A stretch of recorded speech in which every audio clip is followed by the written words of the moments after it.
The Angry Chicken Hearthstone podcast is produced by amove.tv. Check out Amove TV for more podcasts covering Blizzard games. For more of Jocelyn's gaming podcasts, visit jossplays.com. And to find many more podcasts with Ridiculous Hat, follow @RidiculousHat on Twitter.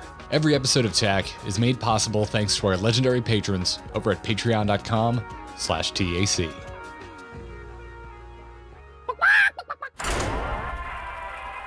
Time's up. Let's do this.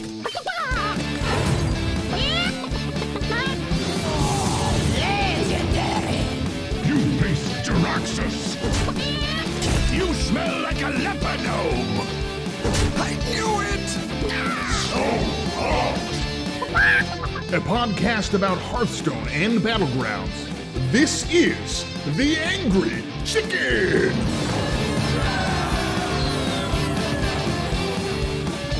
Greetings and welcome back, everybody. It's TAC O'Clock. I'm Garrett Weinzerl here with the returning Jocelyn Carney. Hello, everyone. You're back. I am back, and thank you, everybody. I got a lot of messages. I read them all. I saw them all. I did not respond to them all, but thanks, everybody. It's been a really difficult couple of weeks, and that's all I'm going to say, but I'm happy to be back. We're glad to have you back. And to talk about a difficult week in Hearthstone? Question mark? It seems like, Depends on who you are. I saw drama.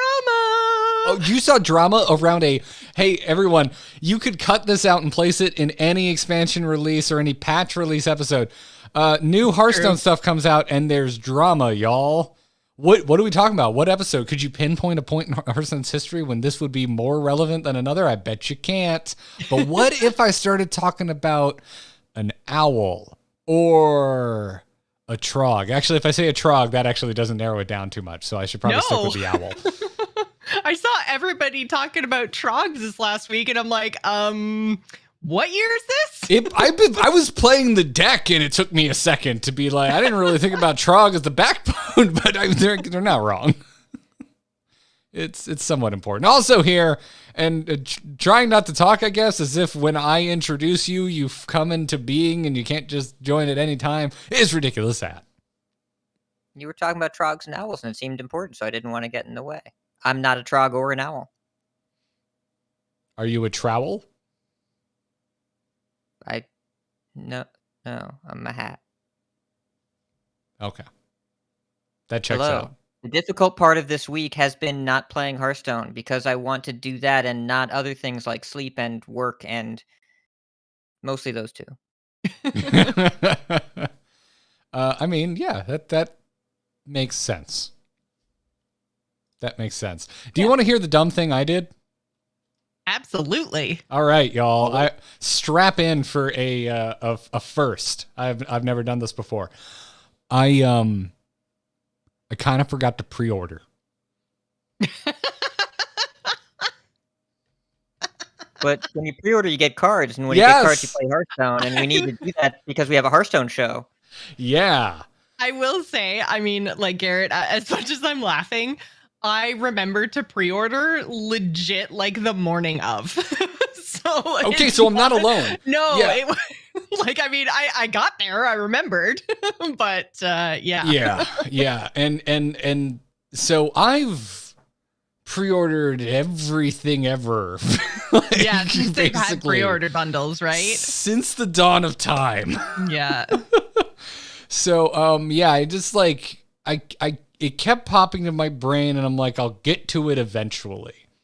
And I've had a very busy year. I'm back in school now, getting a master's. And this semester whooped my butt. It was really hard. Still waiting on my final exams, but I've got a 99 in one class and a 98 in the other. So suck it, nerds. Super hard. Yeah, Get the F out. I care suddenly. I didn't care. I was like a low B student my whole life, and now I'm an adult and I care. So yeah. Anyway, a lot of things going on. That was just one of the many things going on. So I just sort of forgot. I was like, I'll get to it eventually, and then suddenly it was out, and I was like, oh shit. Don't think you could pre-order after release. There's a. Then it would just be in order. Yeah. There'd be a post order. Yeah, maybe a post order. And so I was like, well, crap. And I was crushed under this feeling of lost value, being like, well, any money I spend now will be way worse than what I could have spent before. This is the pits. And so I was like, well, Warrior looks like it's still doing fine. I'll just play that. So I've only, I am sitting on a Smaug level of gold right now, just a big fat pile of dragon gold. So I put in one order for 50 packs, and was bored of opening packs by the end of it. Please give us an open all packs button.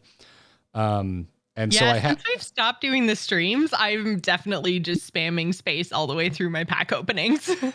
Yeah. I'm glad that came up on it was an XR. We covered it last week, right, Hat? With the gonna bring it up, not promising any of these features list. It was emphasized at the beginning, middle, and end of that segment that none of it was in current development, just things that Dean was going to pitch when he gets back to the office, which he hasn't done yet. No, it's not going to be in the game unless they change their minds and he convinces them. But yes, it did come up. It was mentioned multiple times, including by me. And I like individual packs because I still do the streams. I still do launch day streams. I stream 3 times a year only for the expansions. And I keep track of which card back is luckiest. And if I go 20 packs without a legendary, I switch. But even I want the mass pack opening button in the game. It should be there. It should be there. It would be nice. Yeah. So I opened 50 packs. If you want to ask me how that went, that's all I can remark on. How did that go? Well, both of you are aware of the pity timer. What is the fewest number of legendaries I could have opened in 50 packs? 2. That's how many I got. Oh, yeah. But brutal. One was Cariel, who I was about to craft with dust, and I was like, I should probably just crack some packs first before I make this slightly updated Libram Paladin list. Yeah, I didn't open that many packs this time, so I didn't have that many legendaries. And I mean, a lot of my legendary haul often comes from the pre-orders as well. Like that already inflates your number, right? Because you get legendaries, you get random legendaries with the pre-order. So, yeah, I think I got the big pre-order, but I didn't do both because normally I do both. But this time I'm like, you know what? I'm just gonna do one. So I did like the mega pre-order bundle or whatever it's called, and then I had about 4,000 gold. So I did 40 more packs with my gold. And I mean, I did okay, but I've definitely noticed that my ability to make decks is less. I had to actually be careful and choose on day one. And that's terrible. Yeah, I kind of am. Nope. It's probably, as the young kids would say, copium, but I'm having kind of an interesting experience with it. It's probably a coping mechanism, knowing I missed out and like that value will for always ever be lost.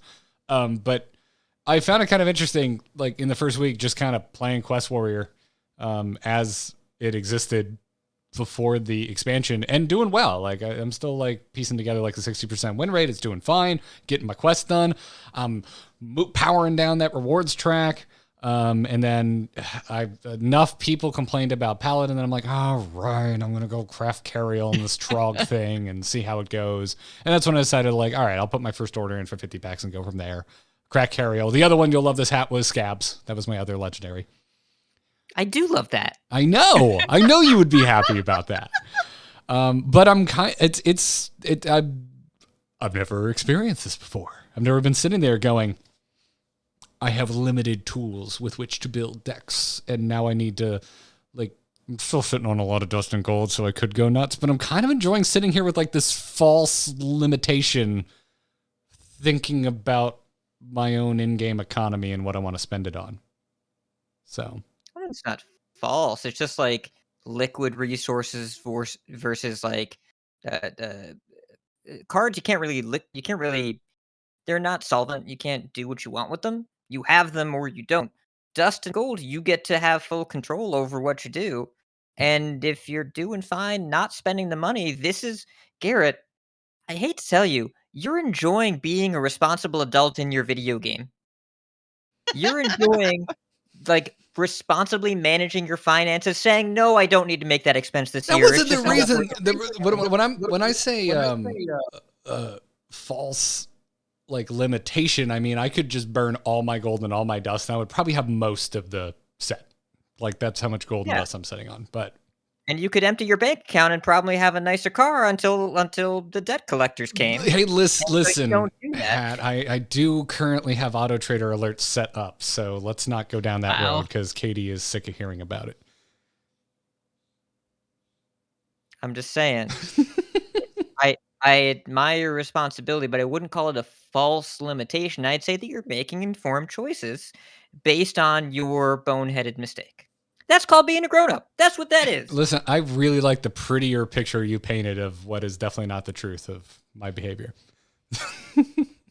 So, anyways, Warrior's doing great.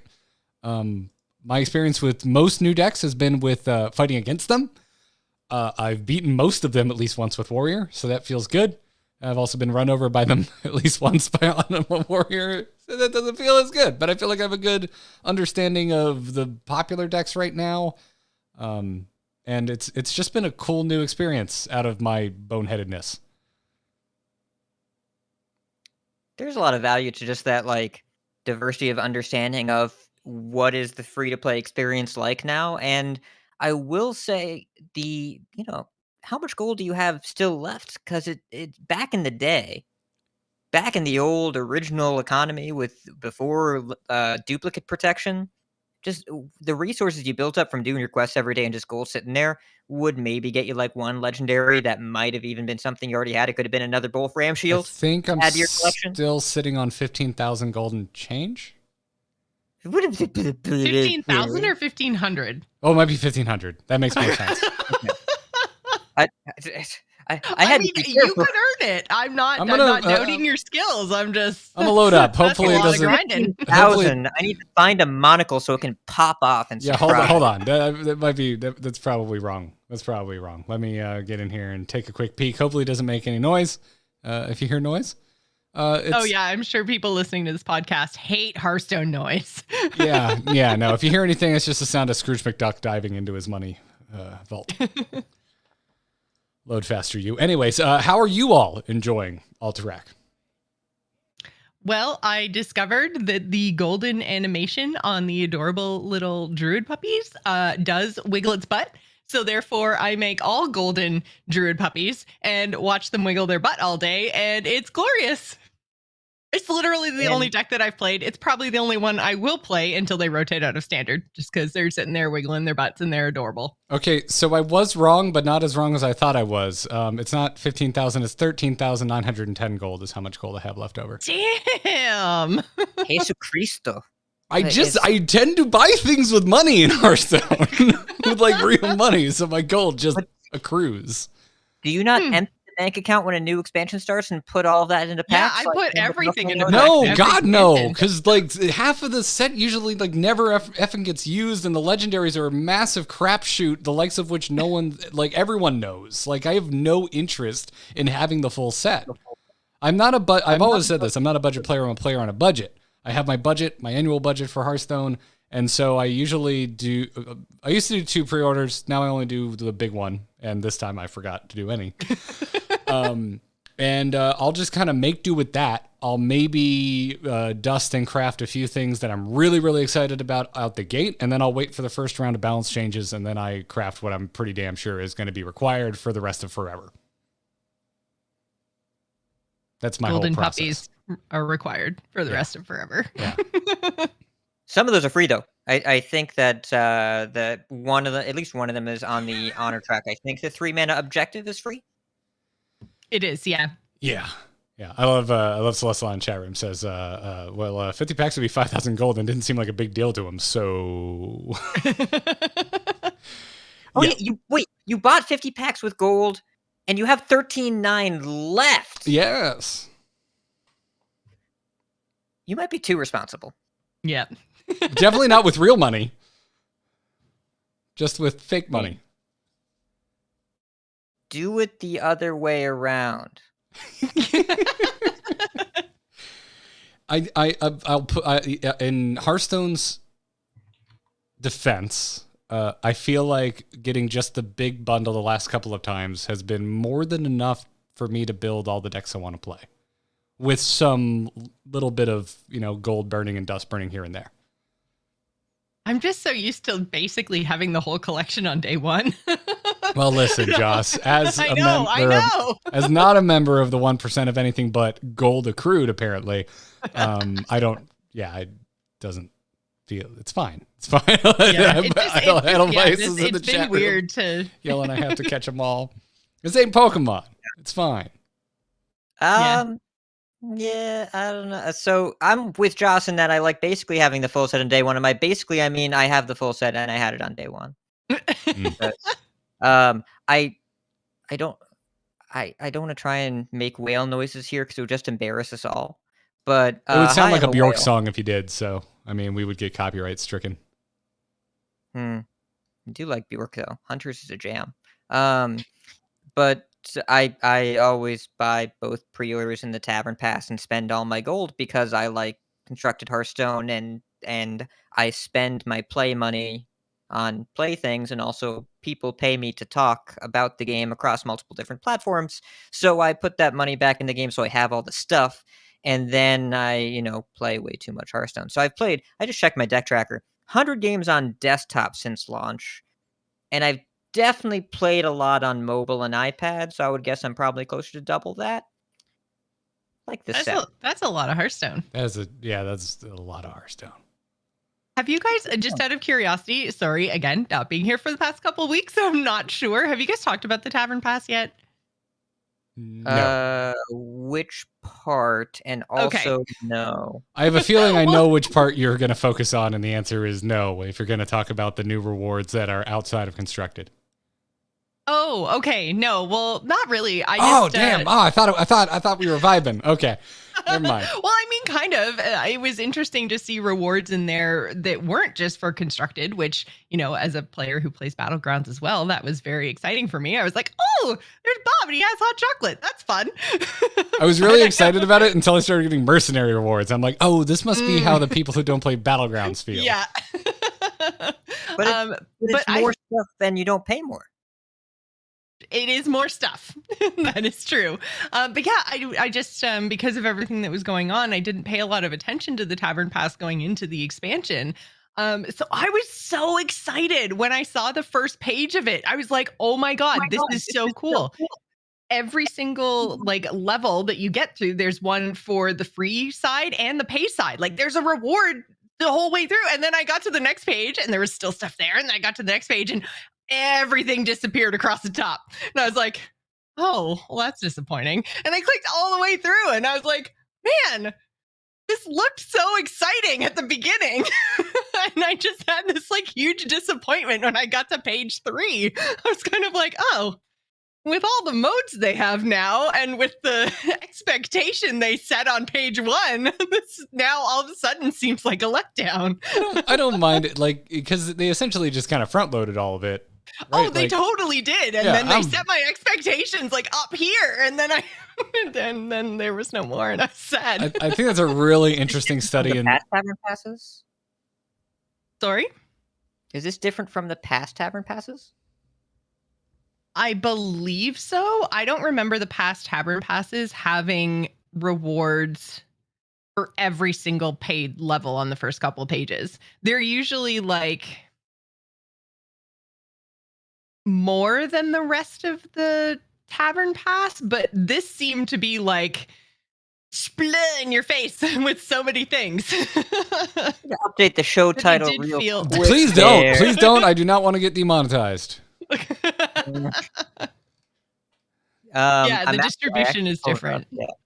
You're right, because so on Stormwind, I looked it up. Level 1, the XP boost in Varian. Level 5, Chef Scabs. High quality. So there was 2, 3, 4 had rewards this time too. Because 2 was Mercenaries, 3 was Bob, and 4 was that totally banging dragon card back. But so 2 of they added stuff. This is kind of the story of the economy of this expansion. They added stuff and it feels weird. Not pure upside, because also the honor track, they're just giving you more stuff for free, but foreshadowing to later in the show, more stuff for free isn't always a pure positive to everybody. Yeah. It's just it was just that like the first couple pages just looked so full, and I kind of then expected the rest of the pages to also be full, but it definitely falls off pretty fast. I think a lot of this and the stuff we're going to talk about, your foreshadowing hat, it really gets into like the psychology of fun, like the science of fun. Because it's totally a psych thing. 100%. I 100% like see where you're coming from, Joss, and understand it, and yet also I go, I wouldn't mind getting all the good stuff like right up front and not having to worry too much about it if I was a more casual Hearthstone player. But yeah, it's like when I stop and think about it, I'm like, oh no, this is fine. But also when like much the same way when I got past it, it was like, where'd all this stuff go? Yeah, it's just more like dinging things, right? Like more things that are like, hey, you did a thing, have a thing. And then I'm like, hey, I liked that. I want to do more things. I like things. I sat down at the first slot machine and it gave me a bunch of money. I'd like to keep doing that, please. Thank you. It's actually, so I posted both rewards refreshes here in Twitch chat, but looking at them next to each other, it's kind of striking how different the rewards are laid out, even though, again, it's just adding in more stuff for not constructed for the same price, giving you more things. It looks gap-toothed, right? Yeah, like it looks doesn't kind like of weird and inconsistent. Yeah. Like it's, gosh. It'd be like if you took everything in Walmart and 75% of it you just stacked at the front of the store, but the store stayed the same size. Just like one rack of shoes in the back corner, and then like a couple of Christmas trees on the other side. Yes, except right now it's Christmas, so that stuff is right up in the front, in your face. Consume. Buy things for your loved ones, or they don't think you love them. I love Christmas. I am absolutely into it, but yeah. Anyways, it's I've enjoyed it. I've that being like all that being said too, though, like I understand like some folks are not stoked with some of the more meta decks at the moment. And the expansion could not have launched on a busier week for me. So I haven't had as much time in the game as I normally would have on a launch week. So I probably just played like a healthy amount, and I'm like, yeah, it's fine. I don't see what everyone's yelling about. But you played an unhealthy amount, and you seem perfectly happy as well. So, well, I mean, I'm tired. I know what it looks today. But are you tired of Owl? Are you just tired from lack of sleep, or are you tired of a card or two? Okay, so are we gonna do general state of standards? Is that the time? Is that the thing we should probably talk about Libram Paladin and Owl AlterTAC Warlock, which whoever came up with that name, you deserve an award. That is one of the best play on words in the history of Hearthstone. Yes. Yep. So, okay, we're talking about state of standard. There are a couple litanies going around right now, but again, these are, if we're looking at an expansion launch where the highest point of drama is very low for an average launch, and also the main sticking point, which we're once again foreshadowing. I'm making jazz hands, audio listeners. I've been doing it the whole time. You could hear them before. I know. I wanted to spell it out. But the thing that people were most upset about, they just fixed it. And when we talk about gameplay-wise, the most popular deck in the format per HS Replay last 3 days is under 10%.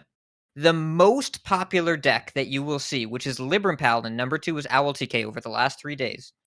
Both of them are under 10% popularity. So the thing you're going to see the most often, on aggregate, once every 10 games. That is very unusual for a launch meta. We have had a lot of launches recently where something launches like, hey, that's not okay, and then they fix it within 9 days. I don't know what they would nerf here, because also, I know there's a lot of people are giving a hoot about Owl Warlock, Owl Pun. But how many licks does it take to get to the center of a Tootsie Pop? That's a throwback that some of our younger listeners may not get, but also the correct answer is 3. Those are strong licks. No, they do the crunch in the third one, and then they say 3. That was the commercial. It was the old campaign. Oh, Anyways, we're not going to get into that now. But you're the right age, AlterTAC Joss. I didn't have Owl- cable. Okay. I had Oh. Canadian commercials. Oh, We okay. knew So, all about our heritage minutes. is every commercial in Canada just pouring syrup over bacon? Is that it? And the bacon Basically, is yes. actually ham, and everyone's disappointed because it's not real bacon. So I'm going to talk about AlterTAC. That's wise. Let's do it. Oh, Like an owl. I missed you. it's gonna be such a long show if we keep stopping for everybody's owl pun. Oh no, whatever we do, everyone might be happier. AlterTAC is not even the best Warlock deck. It is, again, last 3 days, Diamond through Legend. It's the 6th best deck in the format per win rate, and again, it's changing a lot, but also in that same time frame, 1, 2, 3, 6, 9, 12, there are 13 decks in Tier 2. The format is pretty open. There's a lot of experimentation going on, and AlterTAC is just what Warlock does because Warlock is really good at killing your stuff, gaining some life, drawing some cards. How it wins is almost academic. It doesn't even matter, and there are so many good Warlock removal spells. AlterTAC doesn't even play Raise Dead or Slinger or Bristleback. Those cards are nuts, and it doesn't even need them. Doesn't even play Soul Rend. Doesn't need them because there's so many options there. But as far as balance outliers, this is about as good as you get in the launch. Because we've had way more the other 2 expansions this year. Trying to think of how far back went. Darkmoon Faire was a pretty stable launch, but also pretty underwhelming because the new stuff really didn't work all that well. That's not what's going on with AlterTAC.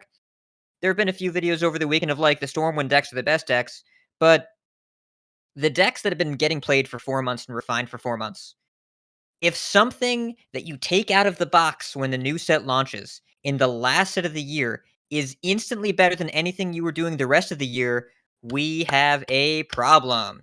And it's probably called Galacron because that just you dropped that into a format, broke the whole thing apart. It turns out it wasn't all that healthy. They nerfed a bunch of them. Mhm. Don't do that. But AlterTAC, the new decks were cool and interesting and seemed powerful.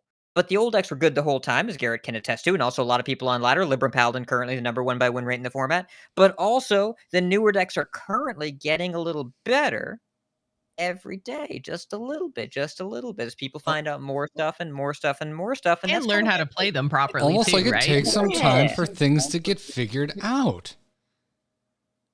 Yes.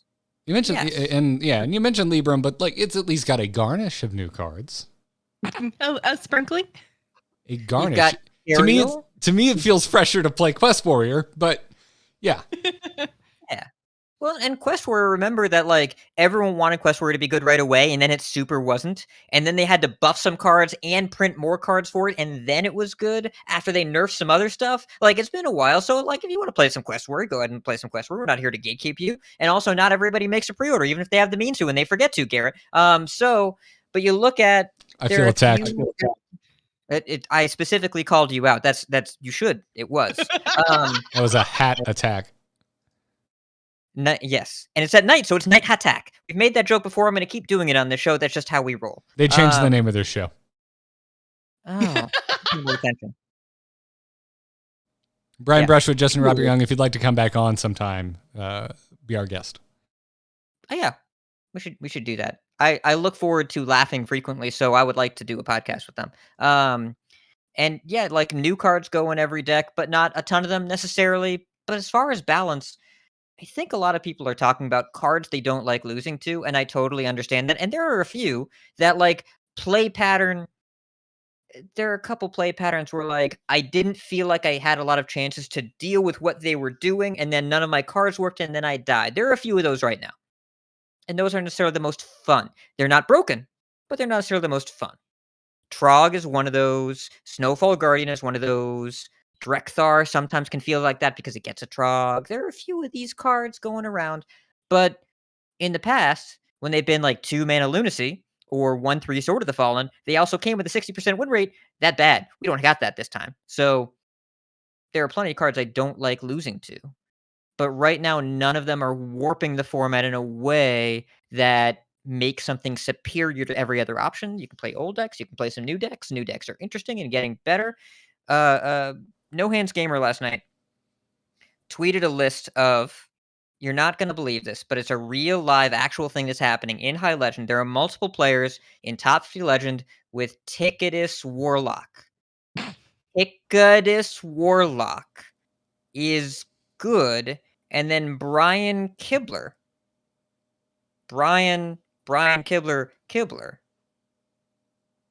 was playing it. He calls it Fairlactory. It is a Death Rattle Warlock deck where you play eggs and then eat the eggs with Sacrificial Summoner to get other stuff. And he posted a screenshot of beating a Ticketus Warlock player with Phylactery for Envoy Rustwicks on all of his minions, shuffling 15 primes into his deck and winning rank 2400 Legend.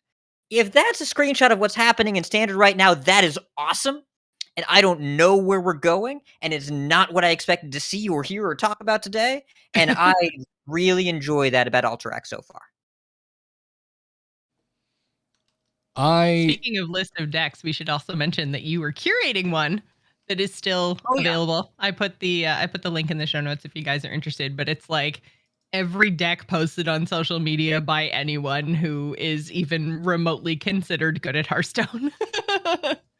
It's an awesome list. I'm just going to add this Brian Kibler's Fairlactory as a standalone link here for myself.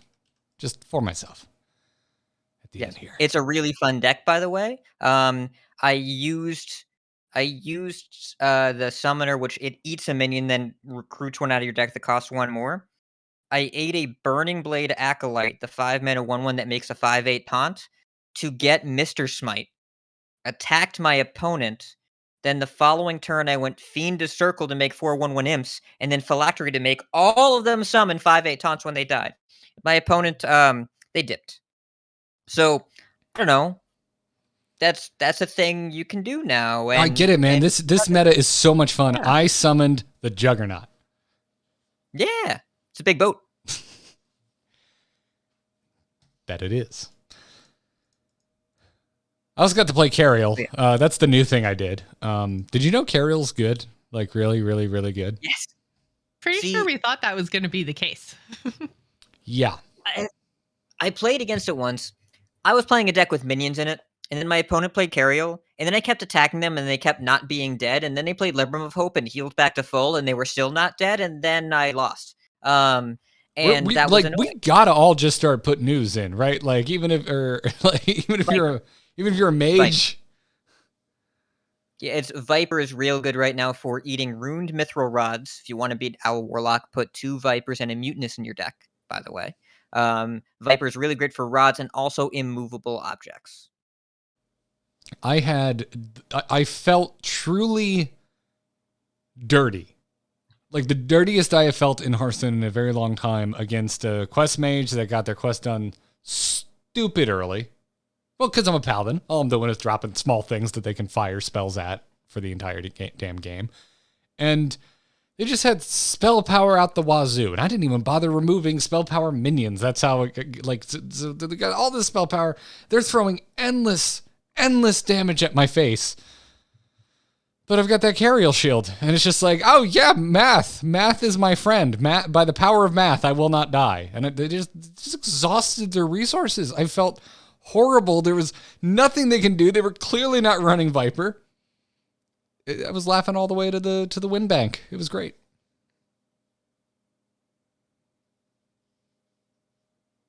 I'm a little sorry, like legitimately. No, you're not. I feel a little bad. Change your behavior. I'm not going to concede based on feeling bad, but I'll feel bad afterwards. I'm not Canadian.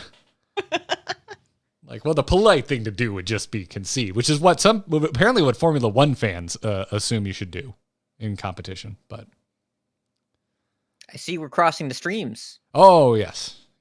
We're also crossing Lewis Hamilton. I don't know anything about cars. He lost. We take the train. And some people are very happy and some people are very mad. Sounds like Hearthstone. Yeah. I was going to say, yeah, sounds like sports. But you get to put a new name in the world champion column of the wiki for the first time in like 5 years. So that's nice. Anyways, Yeah, I'm not surprised Paladin is good. It's still Libram, so I'm still a little bored with it. Even though Trog is cool and Cariol is exactly as like the power fantasy I was hoping Cariol would be. I'm glad that Librams eventually found their footing and we got to play with them, but I think I'm definitely sick of them now. And I agree with what you said earlier, Hat, with like, you don't want anything to come in and totally blow away decks that have been refined over 4, 8 months, 12 months, whatever. But at the same time, like when some stuff has been around for that long, like I'm ready for it to be gone. Well, I mean, Librams have been tier 1 since late Ashes, early Skolo.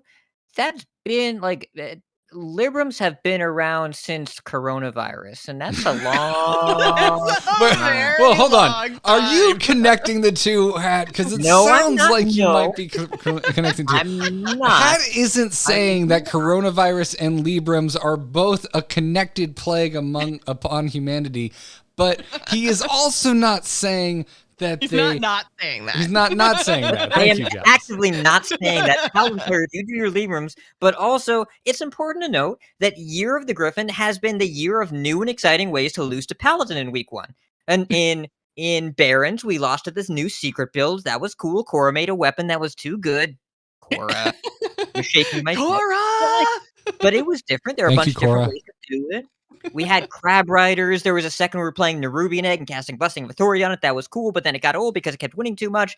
In Stormwind, we were dying turn 5 because people would go Conviction Coin Battlemaster, and those cards didn't cost enough mana back then, and then we'd be dead now. And that was exciting, but also again got pretty old pretty quick. Like I don't like being dead, I like being alive, and so like I was dead too fast. And so they fixed it, and now this is less new and exciting, but we have a couple new cards. Trog is a fun card. We should talk about Trog for a second here, because back in the day, back in Stormwind last week, people were asking for proactive quest disruption. You see our boy over there in the Iron Deep Mines, who's very shouty when you play him, by the way. I wish he would just like shout a little less, but still. He's being Iron Deep disruptive. Trog. You asked for disruption. What's more disruptive than shouting? It depends on what's being disrupted. Anyways, doesn't matter. This is disrupting quests. This is exactly what we needed, and I don't love the play pattern because it feels gibberlingish. But when I'm playing a gross combo deck with a lot of from hand spell stuff, this card destroys me, especially if they have buffs. When I'm playing a deck with minions, I'm like, nice 1/2, I'll kill it.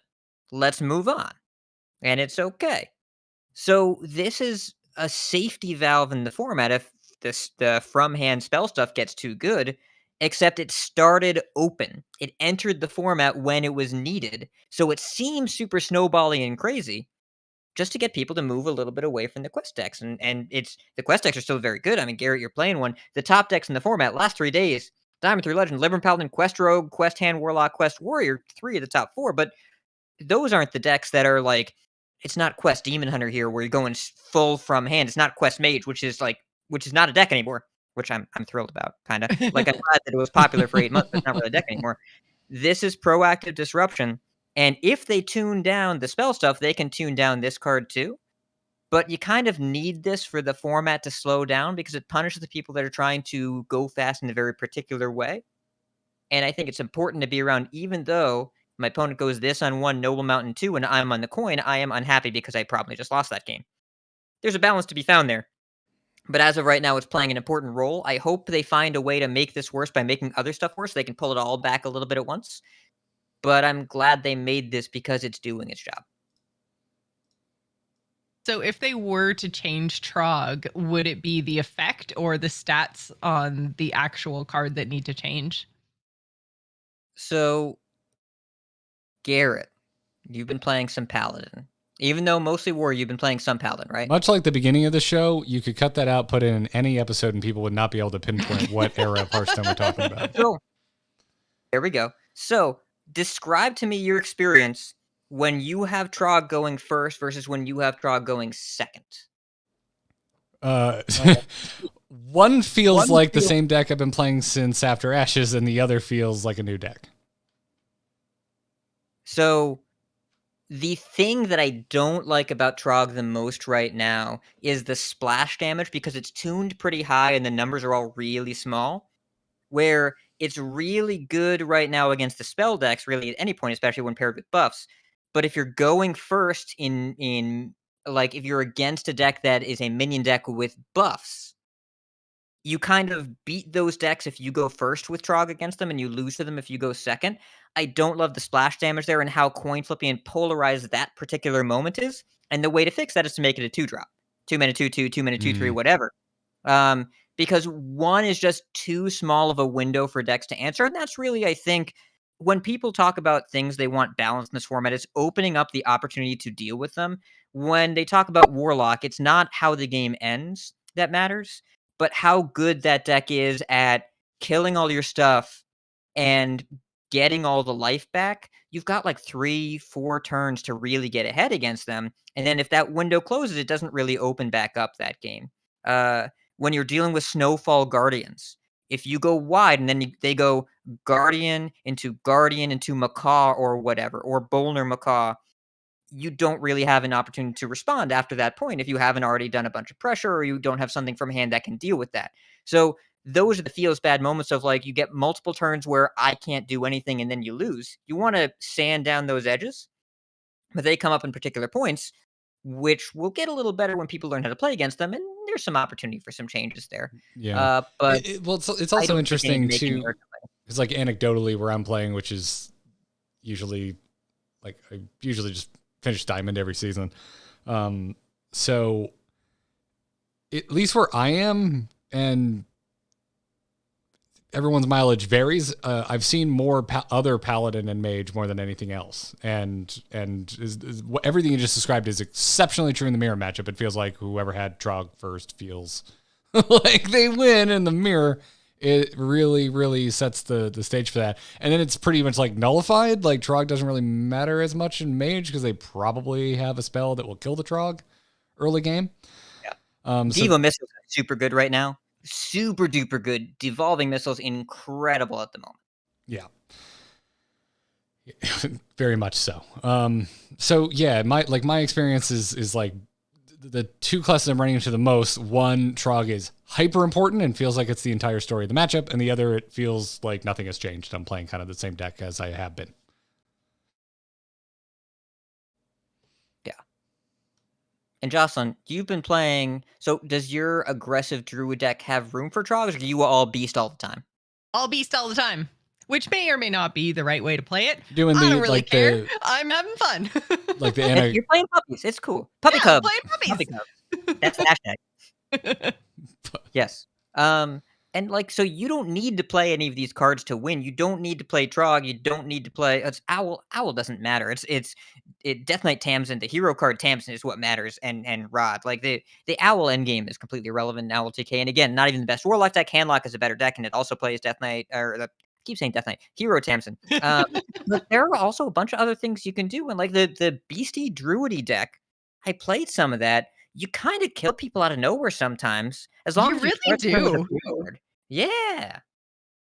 There's just, it seems like in that deck, there's so many points against so many decks where I'm like, I should just concede because, I'm not going to get there. But there's just so many. It's like every time I start my turn, there's just something on my board. Like somehow it just works out that no one seems to be able to clear everything. And then I'm like, and then I just, arbor up or, like do a couple of other things. Or there's I can't remember the name, but the 2 mana that gives your all friendly characters +1 attack. It's like a super mini Bloodlust minion. Like, oh, Claw Fury Adept. Yeah, there you go. Yeah, mini Bloodlust on a body. On a body, yeah. And like you can tempo that out and or because it also gives your face attack, right? So or you can just like save it and get a little bit of burst at the end. But like, I don't know, every once in a while, I mean, some games it's an aggro deck, so some games it's just like bam, run people over, no big deal. There's nothing they can do. But like, I mean, I was in this super grindy game against this priest, and I was just like, oh, I'm gonna concede. And then like 4 turns later, I had just won, and I'm like, I don't think either one of us knew how that happened. It was just kind of like the priest ran out of healing, and they had a stupid amount, but it just, eventually they just couldn't get rid of everything, and I was like, this is actually really fun. Now, I've seen this list with Trog. Are you running Trog or not? No, I'm not. I'm just running beast things. Okay. I'll beast all the time. Yep. Gotcha. Yep. Okay. And so there are a bunch of archetypes that feel familiar, but the actual way they're being executed is in flux right now. Aggressive druid decks are all over the place. There are some that go full scam. There's a version that it doesn't run Arbor Up because the only card that costs more than 3 that it runs is Drekthar. Which, if you don't have any minions that cost the same or more in your deck, it recruits 2 that cost less than it. It doesn't run Arbor Up, so you can just capture Coldtooth Mine to draw the highest cost card in your deck, so you always get Drekthar. You pull out a Trog and the Baron's Guff Rune Totem. The 3 mana 2/4, whenever you play a nature spell, buff another minion. You get Drekthar, and then you use a bunch of Innervates and Blooms, and you just buff, guff, buff. And then you make giant Trogs very quickly, and then you hope that works. Now, of note, this deck is bad, but when it wins, it's very flashy. And on the other end, you can take Stormwind, Aggro Druid with Razormane, Battle Guards, and whatever, and throw in a couple new cards, including Trog, and then live your life. And it's still very good. Yeah, so the one that I'm playing doesn't play Trogs, but it has the Frostsaber Matriarchs that are often free. Which is pretty good. And it has Wing Commander in it and Park Panthers, and so like it kind of has a little bit of an upper end. And yeah, like it's just so fun. Look at us. Look at us having fun. Yeah, imagine that. I also like Druid of the Reef. That's really fun to play. Yes. It sounds fun. You're selling me on this deck. I haven't been paying too much attention to Druid. Yeah, I haven't really either for a while, and I don't know what it is about this like aggro beast build other than the adorable puppies that I'm kind of like grasping onto, because normally I don't really like token druid type decks. I like big druid things, and this is not a big druid thing. I mean, those minions can get kind of beefy. Like, you can have some pretty big dogs, but they're not like big beefy druid decks. But like, if I think back to the Face Hunter deck that you got Legend with, that time. And think as to the decks that you've enjoyed playing, you kind of like playing stuff with minions that starts playing stuff on 1 and then just kind of keeps going for a while and then doesn't run out of stuff because either you have more or they're dead or both. And this kind of fits that. Oh, Joss, you should play Paladin. Paladin's a little slower than I think where Joss normally goes, but yes, I think the current iteration of Paladin, the biggest reason why I think Libram Paladin is showing as the best deck, because it already had good 1-drops in Aldor Attendant, particularly, and now it has another one. And good 1-drops are hard to find these days, and Trog and Attendant are a very powerful 1-2 punch. Yeah, and saying that they had a new good 1-drop is putting it mildly. It is a powerhouse, so much so that you suggested adding another mana to its cost. You suggested no longer making it a 1-drop. But only to deal with the play pattern. In terms of win rate, this is the fun part. In terms of win rate, Aldor is a better 1-drop on 1 than Trog, statistically. It wins you more games to play Aldor on 1 than Trog on 1. There are extenuating circumstances, like I mentioned, though, like your mileage varies. What's your matchup? There are matchups like against Mage where Trog don't matter. Mage don't care. Yeah. But also Mage don't win because you have Cariel. So yeah. But also, like, if you play Trog on 1 and then they are a minion deck, or like a rogue with Cutlass, and it's like nice 1-2, dead now. Yeah, there are answers. Yeah. Just like there are answers to to the problematic weapons going on right now. But yeah, we have there's so much going on. It's such a cornucopia, as it always is. But to me this time it feels good. I think I'm enjoying this launch the most of any launch this year. I think if they were to nerf too quickly, it would be worse than nerfing with a more measured pace this time. Stormwind felt like I don't know what to hit, everything is busted, and then they ended up hitting everything. Barons was very clear about what was busted. This time, I hope they wait a little bit longer.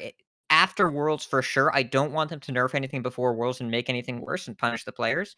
But also, like, if they're not in the office early next week and they can't nerf until January, I think that would be cool. And that would be the first time we haven't had a nerf right away in a 6-set meta since Kobolds. Because they nerfed 2 weeks into Rastakhan to make the set matter, or at least attempt to. And then they nerfed in DoD because of... We have Celestalon in chat saying no nerfs before Worlds. That's important. I'm going to come back to that after I finish my thought. Thank you, Celestalon. So yeah, in Kobolds, they should have nerfed, but they didn't because they didn't nerf quickly back then. In Rastakhan, they nerfed to make the set relevant. In DoD, they nerfed because Gala Shaman and some other stuff. In Darkmoon Fair, they nerfed because of Aggro DH and Highlander Hunter and ended up making Evolve Shaman and Abomination over Christmas. But this time, we're chilling. And so, like, I don't think that they need to make any nerfs even next week if they have the opportunity to do so. We could wait. Been a while since that's been the case. I don't know if that's how it's going to go, but it's been a while since that's been the case. You're going to make me start singing Stained if you say it's been a while one more time. But what year is it? It is always 2003 in my brain. Which that was still kind of an old song even then. Anyways, whatever the case is, there's a lot of decks. We could talk a lot about many, many more, but there's some other things we want to get to today, including are we almost an hour in? Dear God. 52 minutes. We haven't even done housekeeping yet. We have winners of AlterTAC Valley bundles to announce, and we better do it before I steal one of these codes. So if you entered our contest last week for giveaways for those AlterTAC bundles that were sent over to us by the Hearthstone team, the winners have been pulled. I haven't messaged you yet. I'll get to it very soon. By the time you're hearing my voice, you may already have your code. But Wakinavi is how I'm going to choose to pronounce that one. Master De, Greater Than Well, Dootcom, which just made me laugh. That name is so great. It's like an AIM name circa 1998. It's just the best. And Jake Stewie, you are our winners of those AlterTAC bundles.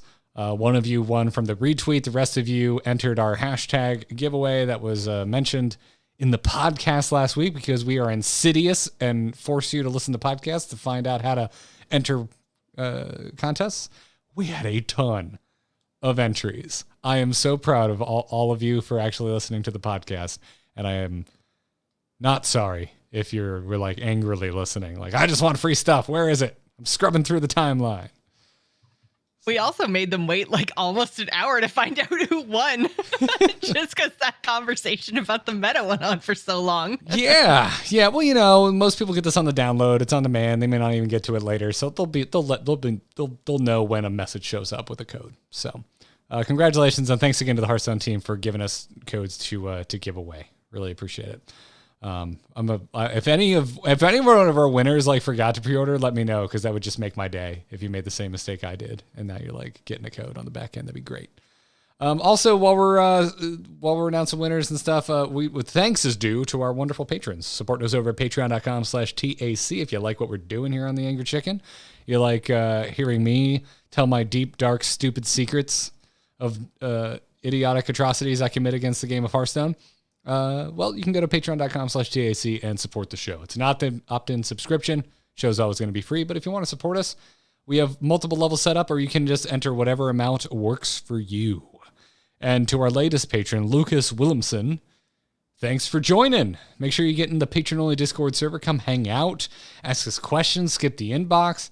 It's multiple perks, including an ad-free version of the show that goes straight to you in your own custom burnt RSS feed. It's made just for you. So check it out, patreon.com/TAC. And speaking of that ad-free feed, if you're hearing this, you must not be a patron, because this episode of The Angry Chicken is sponsored by Honey. Today's sponsor, yeah, that's right. Today's episode, it's sponsored by Honey. If you haven't heard about this, if you haven't heard about Honey, listen, you probably shop online. I would be very surprised if you listen to a podcast about an online card game and you don't. You've probably seen that promo code just laughing in your face while you're like, I could sit here and go to a search engine and waste hours of my life using a bunch of codes that don't work. My Control-C fingers hurt. And Control-V. Which again, Mom, that's how you do it. Stop right-clicking. You know. But thanks to Honey, manually searching for coupon codes is a thing of the past. It's a free browser extension that scours the internet for promo codes, and it's just going to apply the best one it finds to your cart automatically. And get this, Honey supports 30,000 stores online. So you got a pretty darn good chance of finding a code that's going to work for something you're actually shopping for. It has worked for me. I don't know. Is there anything coming up, or maybe that we're in the middle of, that there's like a great need to do a lot of shopping for? The Christmas. Yes, there's other things as well. Hanukkah. That happened already. Oh, Really? it's over. So You can tell how I was brought up. we're in the middle of a sponsor read. I'm not going to give you the details of the Jewish calendar. Let's just talk about Christmas. Have you used Honey to save any money on gifts for your loved ones? Yeah, I saved $4 on a recent gift for Katie, which I'm not going to specify, and I've already divulged that I saved money on a Christmas gift for Katie. So Katie, I know you're listening. Go away. Stop it. I should turn and point to the door, like in the other room where she is currently residing. Tell her to stop listening. So anyways, if you don't already have Honey, you could be straight up missing out on free savings. It's literally free and installs in just a few seconds. And by getting it, not only will you'll be doing yourself a solid, but you'll be supporting this podcast. So get Honey for free at joinhoney.com/TAC. That's joinhoney.com/TAC. We thank them for their support. We thank you for supporting the brands that support us here on The Angry Chicken. Somehow we haven't played this bumper already, so let's get into it. This week's Hearthstone news. Good news, everyone!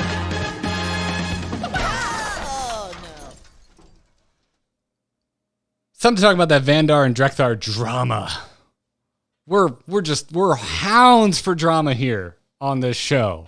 You're not saying it right, Garrett. It's drama. If I had said it correctly, I would have robbed the world of that delightful delivery. You got to lean into it, man. But then it would peak because I'd be yelling drama so loud. Oh, you're so close. I'll fix it in post. You'll fix it. Okay, great. Auto-tune my drama for me, please, and thank you. Don't you tempt me. Post Malone karaoke after the show tonight, everybody. So yeah, there's been a little bit of drama regarding Vandar and Drekthar. These were our, we got to choose one of these pre-expansion. We got to choose Horde or Alliance. This is the reason we're looking at either a really cool emblem or a lion when we're playing games. I will say, so I chose Horde just for WoW reasons, because I always choose Horde, because Horde is just the right way to go. But it seems like everyone else picked Alliance, because I'm facing almost only Alliance people on ladder. It's been great. I've just been getting so much honor. Yeah, I chose Alliance, and I regret it, because I'm also seeing nothing but Alliance. I couldn't decide, and I even had a talk with Hat about it. I've been rewarded for my loyalty. Yeah, apparently, yeah. I even talked to you, Hat, about it. You remember this went back and forth, and we're like, they're probably maybe not both good. And so I chose Alliance solely because I think it's a better illustration. I think the art's better. Drekthar is weirdly cropped in on. You can't see the doggies. It's weird. Yeah.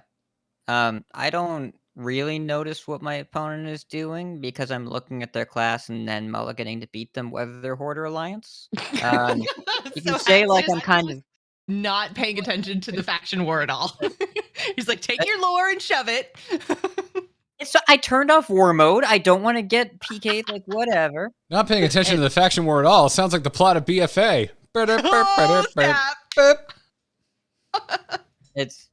I mean, I unsubbed during the first tier, so I don't know. I didn't stick around for after the tree burning. I'm like, I'm good. Anyways, doesn't matter too much. But yeah, there was. So this was. Remember how we alluded to the thing we alluded to multiple times with the jazz hands? You remember that, audio listeners? Is the drama over more free stuff, and this was a very interesting situation from a human psychology standpoint. From a thing to be dramatic about, I guess I'm kind of glad because this is the smallest drama I can ever remember in Hearthstone, maybe. Um, yeah, but there's a legendary that they guaranteed you after 7,200 honor, 360 games. You got the one you didn't pick in the before in golden at the end of this track, but that's a lot of games. But they wanted to make sure that you could play with the card that you didn't pick now, so they put it in packs, the normal version, not the golden. And that meant like, yeah, you could open it. And yeah, you could get it as your freebie. And if you know you're getting a free one later, opening it now lets you play more stuff now, but not more stuff over the course of the expansion. Just later you get a cosmetic upgrade. Whereas if you didn't open it, that meant you got to play more stuff now and then. So it was worse to open your packs now. Technically, players were incentivized to finish the honor track 7,200 honor before opening any packs. It's a crazy thing to do, but it was optimal. Let me tell you about Quest Warrior. Yeah, that you could do that. You could do that. But a lot of players didn't want to do that. I didn't do it for sure.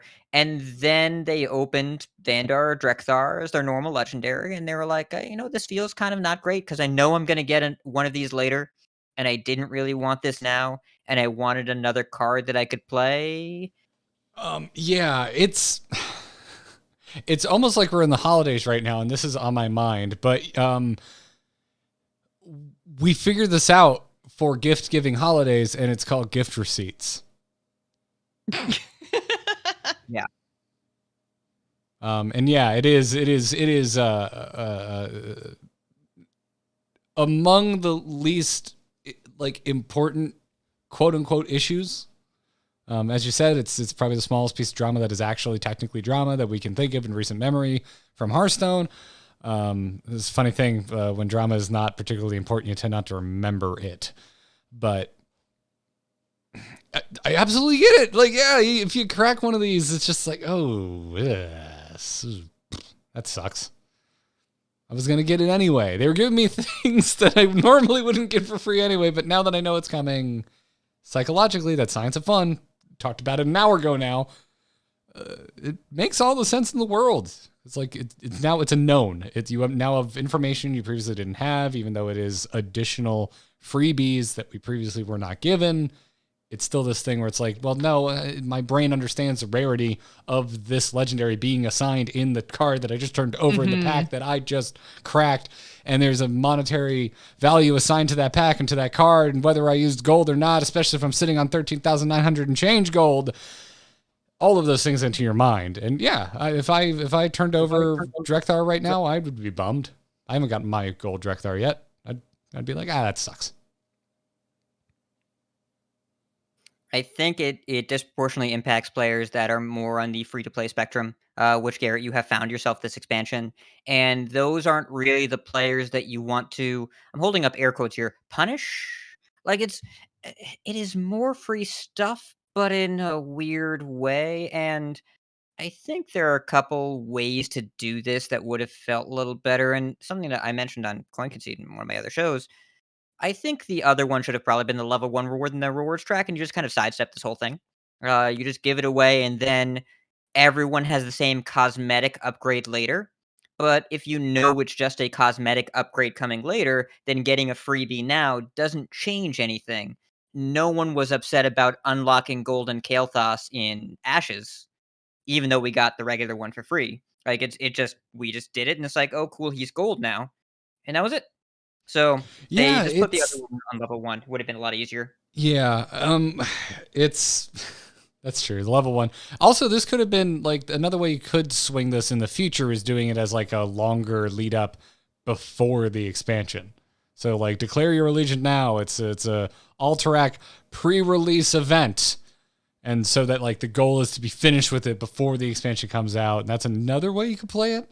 There's been so much junk going on outside of trying to push games out the door at Blizzard that like any other time I'd be like, oh, they should have thought about that. Maybe done it like beforehand. But it's like there's been walkouts and all sorts of other things.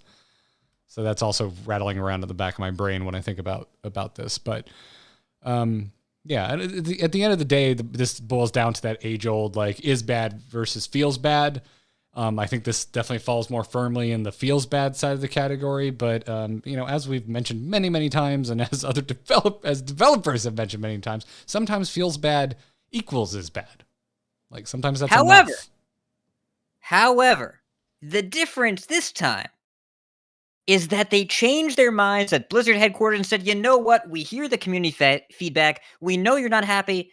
Eligible for full refunds if you open this. Go nuts. Merry Christmas. And Celestalon Claus just rode his Mam's sleigh. Well, it would be a purple celestial sleigh pulled by multiple Mams. Yes, on the way to get Boba at the North Pole. So I do not want to bite into a frozen boba ball, by the way. That sounds painful. No. Yeah.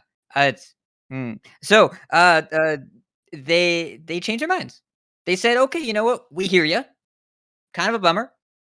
Get your refund. If you want your refund, go get your refund. And I was like, all right.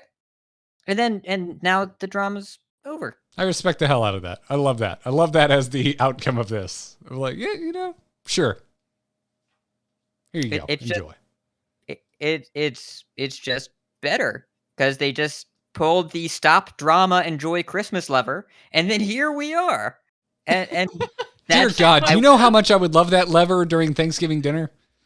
Yeah, just no more drama. Boom. No more. We're not talking about that topic anymore. Let's talk about something not controversial at all, like Star Wars. Yeah. Really, I think The Last Jedi was the best of the films. Send your emails to noneofusgivecrap@gmail.com. Okay. More controversial, but actually true statement, because that past statement was not true. The true statement is I haven't seen either Last Jedi or Rise of Skywalker. That's the true statement. Yeah. It's like Joss saying I haven't played the new Halo and she does a general video game podcast, and you being in the line of work that you're in saying any movie you haven't seen. You know? The line of work that I'm in makes it significantly less likely that I watch movies. That's substantially less likely. It's a very good point.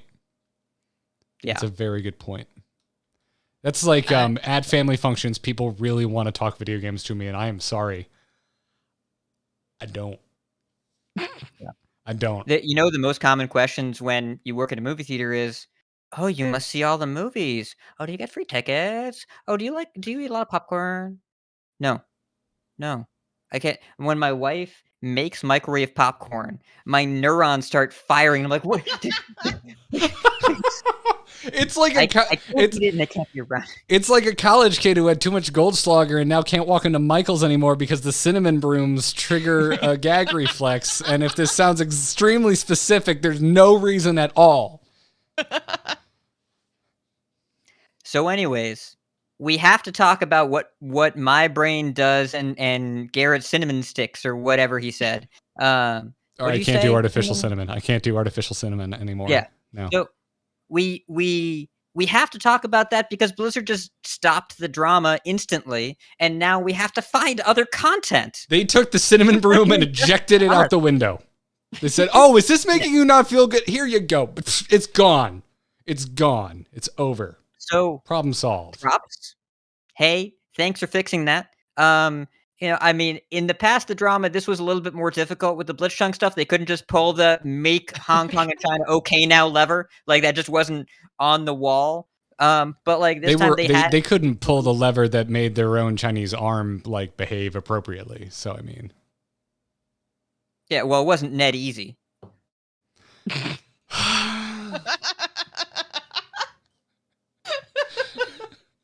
I believe we call it For those that don't know, difficult. NetEase NetEase is the company. Where were you when we were covering the Blitzchung drama? Because I didn't see anyone make that joke, and that is art.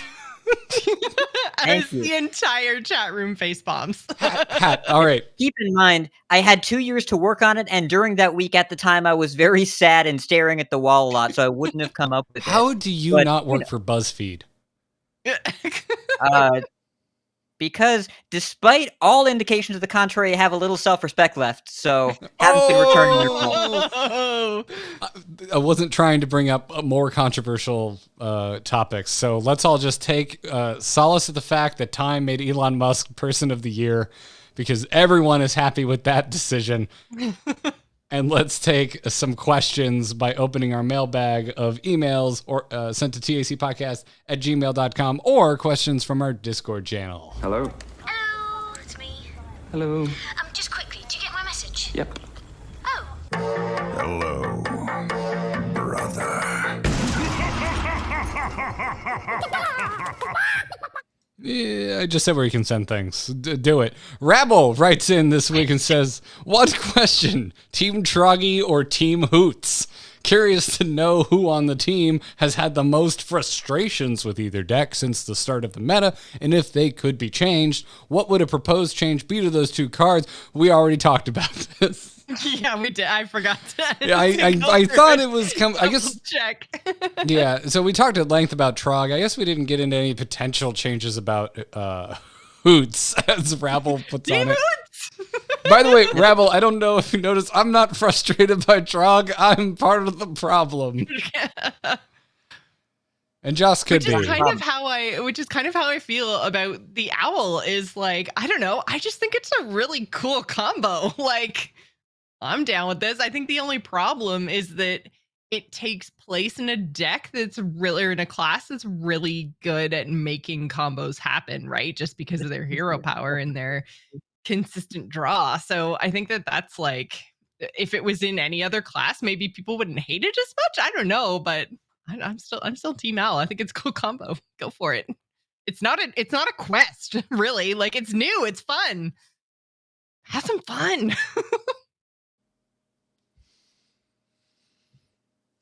Yeah, I'm Team Guff. Team Guff. Hello, my name is Guff. That's all you got? I love him so much. That's I your, okay. I don't know. Team Scabs, team play a lot of rogue. I don't know. I don't feel any strong affiliation with either of these things. They've been visible, I guess, but yeah, Owl Warlock, like the problem isn't the Owl, it's the Warlock. So like, nerf that part. Yeah. Yeah, like Rune Mithril Rod annoys me more than a lot of the other things going on in that deck. As it should. Get it out. Get it out. Don't like it. I love Rune Mithril Rod, like, on principle. I am officially annoyed by it in application. Yeah. Love discounting cards. This is like one of my favorite. There are few singular effects in this game that make me feel more powerful than going, I'm getting away with murder. I'm cheating the system of mana here. And it doesn't feel the same. Ramping on Druid, not the same. I want those numbers to be smaller. Smaller numbers feel better than getting the bigger numbers quicker. That's fair. But like, synergy-based discounts, I'm cool with. Like, Bloodsail Deckhand, my next weapon costs 1 less. Okay, I can work with that. Librams, you discount your other, like, your Libram reducers discount your Librams. But Octobot, and to an extent, Flow and Demon Hunter Quest and Rod are just like, I don't care what's in your hand, just discount it all, it's whatever. I want some more conditionality there. I Mm. want that to be a little bit harder to do, and I want it to hit a smaller number of cards because when it hits everything, I was playing Regis Kilbin, made this fun, aggressive fire mage deck with the frozen mammoth that like you play a fire spell and it cracks out of the freeze and it attacks for Mm. 6. Big fan. Um, it plays a bunch of minions, and so I kept getting honorable kills with Siphon Mana and discounting like 2 cards in my hand. Like it was good, but then I played some Ozaki Mage and discounted 9 cards in my hand. I'm like, that's This is better. better. 9 is more Yeah. than 2. And it plays pro too, and so you kill people by going like you play spells, you play Mozaki, and then 1 or 0 mana Biscuit, and then you get 2 mana back, and then you play some other stuff and draw some more cards, and then play another Biscuit and get it back, and then ignite Siphon Mana, and then they're dead. I was playing against it. I got honorable killed from 10 with 1 Siphon Mana. Like, it didn't feel that honorable. It's like I don't know. Didn't feel. I don't think that's a clause on honorable kill. I don't think you need to feel honorable. But, like, they didn't need the discount either because I was dead after. But, like, I don't know, 1 mana I take 10 felt like the wrong ratio of mana to damage. Listen, today's Usually been a when I big take 10, I have to pay exercise more. in feels bad, right? Like you don't need the discounts off Mithril, Rod, but it sure doesn't feel good when you get them. I mean, it feels good when you get them if you're the driver. Yeah, but yeah. on the receiving It end, doesn't you feel get- feel good to be on the receiving end of a Rune Mithril Rod on an entire hand of cards, which Warlock often has because of their card draw. So Yeah, like, if they went turn 4 Rod pass, turn 5 tap 1 thing pass, sure, but it's always coin Rod into backfire and to play my whole hand and to play the second Rod for 2 mana on turn 6 or whatever. It's or like turn 5 Hero Tamsin, which is just filthy, gross, disgusting.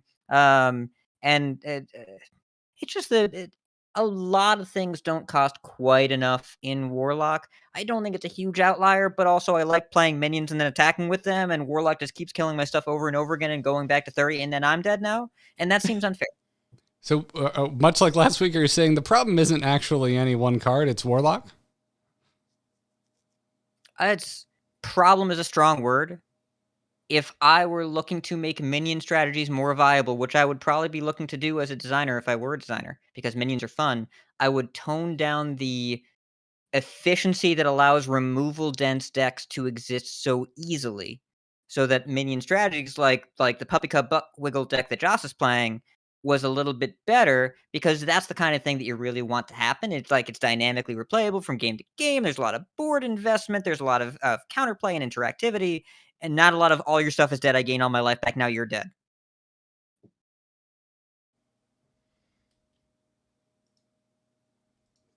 I'm so glad that you had a single card answer, like Rabble asked for. Rabble, I applaud the 3 of us for answering your question very directly and succinctly. We're perfect.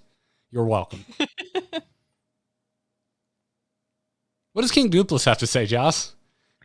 King Dupless wrote in and said, with 10 new hero cards being added into the game, which hero card is your absolute favorite and why? Whether it's for fun, power level, art, theme, etc. And also, which is your least favorite? Whether it's too weak, too strong, bad design, bad art, etc. Also, who is your favorite character who has a hero card? And come on, it has to be Guff. Clearly the best character. I think Hat would agree there. I don't even know if he's in my. He's not even my top 3 heroes, but I still love him. Okay, so there's a lot of baked in questions here. So first off, favorite hero card. Round the table. Joss? I mean, it's kind of hard. I think Brucon the best because I think he's powerful enough to see play and I really enjoy the way he works. So, like, even though he's not the strongest of all of the ones that were released, I really like his design and I like the way his hero power works after you've played him. So I think, yeah, he's my favorite, I think, out of all of them. Brucon is a very cool design. Maybe my favorite design-wise. Hat, what about you? Favorite hero card? And why is it Scabs? Kurtrus! Oh, it's Scourtress. Okay, never mind. Okay, Oh. so I like Scabs. However, Scabs is being used for evil. I like him in Quest Rogue, but he's really, really good in Garrote, because you know what Garrote needed is an unconditional board wipe, 5 life, and then a free prep every turn along with some chip damage. It didn't need that. I'm being sarcastic. It's too good in that deck, and that deck needs to be nudged down a little bit. Maybe nerf Octobot. It's time. Speaking as a rogue player, you can trust me. Don't trust rogues, but nerf Octobot. But I like Scabs a lot. Very good. Kurt's the one they have the most fun playing with, and one of the better ones. And I have a digression after this. I know that's surprising to everyone. I'll come back to me after I finish talking myself. You get it. But like, what I like about Kurt, besides the huge damage upside with Fellfire Deadeye, the 2 mana 2/3 from Dark Moon races that makes your hero power cost 1 less. Besides that, and let me tell you, listeners that enjoy attacking, if you enjoy attacking, you owe it to yourself to coin out Kurtrus with a Fellfire Deadeye and other minions in play. You owe it to yourself, because Kurtrus has a hero power that says gain +2 attack every time you attack with a minion. Refresh this. Fellfire Deadeye says your hero power costs 1 less. So you press the button, start of the turn, +1 attack. Coin out Kurt. Refreshes the hero power. Press the button. Attack with the 2 Rushy Boys. Each time you attack, press the button, press the button. Attack with the Fellfire Deadeye, press the button. If you have nothing else in play, that's 9. 9 damage that goes face. If there's something in the way, trade with the Rushy Boys. Face. If you're thinking about trading, probably just go face. There's also the combo with Expendable Performers. That's the 7 mana spell from Dark Moon Fair, which it fills your board with 1/1 Rushy Boys, and then when they die, you get another round of Rushy Boys. And if you have Fellfire Deadeye in play, that means you can go Deadeye Performers, and you get 6 times 2 is 12 times 2 is 24, plus the original hero power is 26. You can attack for 26, which is it's a big number. It's a large number. So I like attacking for 26, but usually attack for less than that. But even then, it's still enjoyable. And also, even if you just play to upgrade your hero power and then play for board, and then you attack a little bit more over time, really, really enjoyable. So, and also, I'm going to segue back to myself here. As a side digression, this is going to involve my soundboard. Yes, we're going in. What I love that the narrative team did, just the content. Think about how big of a part the mercenaries are in Hearthstone now. That these are characters that we know. They've been through some shit. We've seen them go up and down in their Barons versions, their Quest versions, their Hero versions. But something I didn't realize until very recently is that they have themes. Did you notice they have themes? So here, Kurtrus Ashfallen in Barons, when you play him, this is his stinger.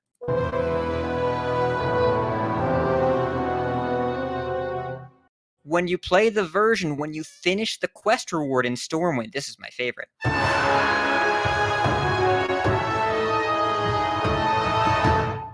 And then when you play the hero card,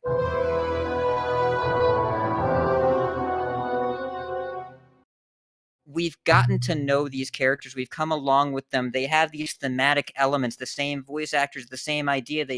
The narrative arc. I feel invested and connected to them, and I've played Kurtrus decks in every expansion so far, and I'm going to miss them. That is fancy. I did not notice the themes. No, I did not notice that at all. They all have them. I do play with Hearthstone basically muted. Oh, I believe you. I believe you. I do play Hearthstone pretty low volume. Yeah. I'm going to fill up our Discord show chat with we're going to do the Brucon bumpers and the Cariel bumpers in there so you can experience this with me. We're going to do that together as a group. Nice. Well, my answer for favorite is Cariel, and it's not just because Paladin is cool and I love Paladin and Paladin. It is because Blessing of Queens represents hope for me not to lose what makes me really excited and a fantasy I really love about Paladin, which is buffing my dudes, but in a way that isn't fucking Librams. It has just worked. Like, everything about Cariel is cool. It is just so much Paladin flavor. You get to consecrate with a busted weapon that just saves your ass. But really just comes back down to that Blessing of Queens. I love the design of this because, I've mentioned before, one of my favorite things to play back when I was a Magic player was like Boros. I loved white red. I liked playing a lot of little dudes and then buffing them up, and this pseudo aggro, build bigger dudes from smaller dudes sort of play. I love that. And it took a really long time for Hearthstone to kind of nail that style, like in a way that you could actually win games with. They certainly tried for a while, but was to questionable success. And so Libram has like really, really just brought home like, yes, you can play a minion buffing deck and it'll work because Librams aren't a big risk. You aren't just constantly getting 2 for 1 because you got things like Wisdom that just go back to your hand. You can guess it again and yada, yada, yada, yada, yada. But I love the designs of Blessing of Queens that like there's this risk involved in that, like, well, it's random, quote unquote random. If you only have 1 minion in your hand, you know where it's going. But it's already there. It's put on them in your hand, so you have to deploy them with this buff. So unless you're running charge minions, which you can't in Paladin yet, there's risk involved. So I like the whole design of that we're keeping this minion buffing theme alive, but in a very different way. That introduces a little bit more risk. Because I'm deploying this minion, it's already buffed up, and you're going to, in most cases, have at least time to answer it, whether you have an answer to it or not. So Cariel is just like keeping a archetype I love alive. And I think giving me a glimpse of a Libram-less future for Paladin. And so for all those reasons, I really, really like this card. As to what we hate, scabs. I hate scabs. I hate having shit put back to my hand. I hate losing to Rogue. I've always hated losing to Rogue, and scab makes me hate losing to Rogue. Yeah, it's Paladin has historically had trouble with rogues and mages. There aren't as many mages right now, but the rogues in particular are not what you want to see. And the worst matchup for Libram Paladin is Quest Rogue, because they keep bouncing your shit unless they kill it. And you don't really want either of those as the Paladin. You like your stuff alive and not bounced. So yeah, it's I like Quest Rogue. Oh my god, audio listeners, you just missed the best hat smirk ever. That was not a smirk. That was a shit-eating grin. That's what that was. Yeah. Joss, what's your least favorite hero card? Tamsin. Okay. Mm-hmm. Okay, you were the Tamsin's voice of the too people. Just draw so many cards. She draws 3 cards. The hero power still draws cards, but you don't get hit in the face. It's just, ugh. Yeah, I don't like Tamsin. Warlock's a problem. Damages the minions and gets rid of all my stuff. Even my little stealthy puppies. They've done nothing wrong yet. I love the admission in the AMAs we covered last week that Warlock as a whole is problematic to design around. And then let's print a hero card that just takes away their downsides. Love it. Absolutely love it. And I'm not being facetious. I actually do love it. I love that they printed this card.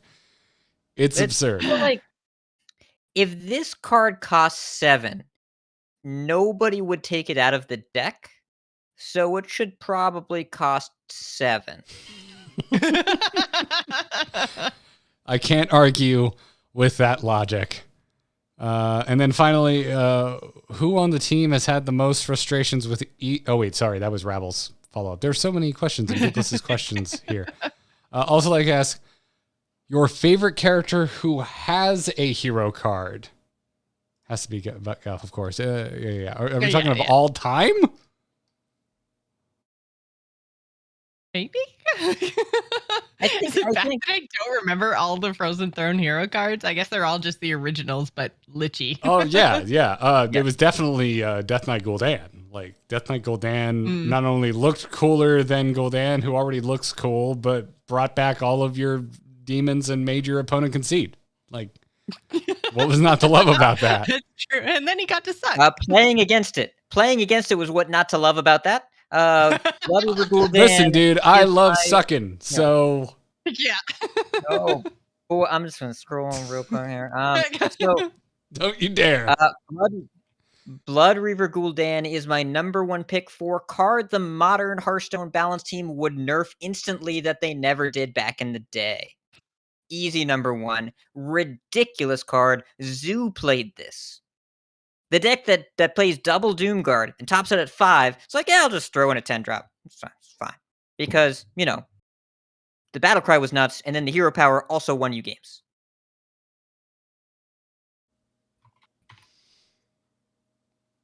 Joss, did you have a favorite? I mean, probably a tie between Jaina and Uther, mostly because I just loved Uther's hero power and how you could just win the game. I thought that was really, really fun at the time, even though it was pretty memey and very combo-y and very specifically, like everything had to work out in order for it to work. And then Jaina, I just really enjoyed playing decks with her hero power. I thought, she was really fun as a Death Knight, but I am also definitely going to agree with chat room that I wish that there was like a Arthas or a Lich King like had a hero card in that expansion. Yeah. Even if it was like a neutral hero card. Like I don't even know how you would make it, but it just like, I mean, he was a great minion, but just yells there must always be a Lich King. Just must always be a Yeah. Lich King. Yeah. Yeah. I'm glad they went the way they did because Arthas ended up being playable as a minion, and if you did a neutral hero, like you don't want to, if you're tasked with making a neutral Arthas hero card. I don't want that card to suck. The fans don't want that card to suck. We all want to play that card and want that card to be good. Yeah. As cool as the Sword of Thousand Truths are. And don't send me the Regis link. That is a 1 in a million. Like that card sucks. Like you're not winning games with that card. It's not a card you get to like interface with regularly because it's really, really hard to pull off. So yeah, I think going neutral minion was the better route because I'm not sure we all wanted to live in a world where all of us were just fighting Arthas at the end of every game. What if there was like an Easter egg where the first person that played the Lich King turned into the Arthas Lich King, and then the second person that played the Lich King turned into Bolvar? How cool would that be? Just listen, you're winning me over. I'm just trying to stay rational. You've won. I want your reality. I'm just trying to poke holes in the reason why there'd be upvoted Reddit posts. 100 reasons why we didn't get a Lich King hero card. I'm just, yeah.